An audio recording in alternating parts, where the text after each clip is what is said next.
बहुत अमीर आदमी, कई कई चीनी मिल का मालिक और बहुत ही बड़ा उद्योगपति चुनाव लड़ रहा था।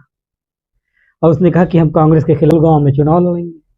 पूरी कांग्रेस परेशान कि भाई इस आदमी के सामने लड़ कौन पाएगा, क्योंकि इतनी अथाह दौलत, किसी की हिम्मत ही नहीं आ रही थी कि हम उनके मुकाबले में चुनाव कैसे लड़ें। पंडित जवाहरलाल नेहरू थोड़ा सा परेशान थे, लेकिन वो ये समझते थे कि डेमोक्रेसी में ये चीज़ें होती हैं। एक तरफ बहुत ताकतवर आदमी खड़ा होता है, एक तरफ अगर जन नेता खड़ा हो जाए तो ऐसा नहीं है कि चुनाव में कोई फ़र्क नहीं डालता। लेकिन ये था कि कौन लड़ेगा?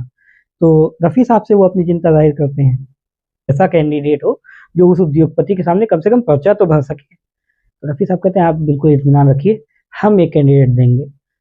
और वो रफ़ी साहब उस कैंडिडेट की बातचीत शुरू कराते हैं और फिर उस कैंडिडेट का नाम आता है सुभद्रा जोशी।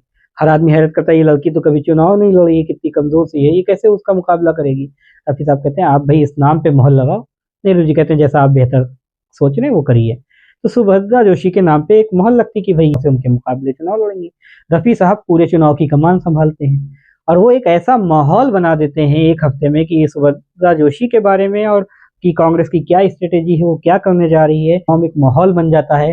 वो उद्योगपति को लगता है कि मतलब कोई बहुत बड़ी शख्सियत जो है इसके सामने चुनाव में आ रही है, जिसके सामने हार करके उसका पूरा वजूद खत्म हो जाएगा।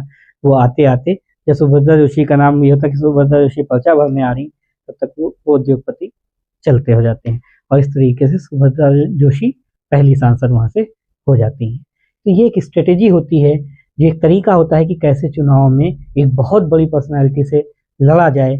ये रफ़ी साहब और नेहरू जी की अपनी समझ थी और उन्होंने ये करके दिखाया।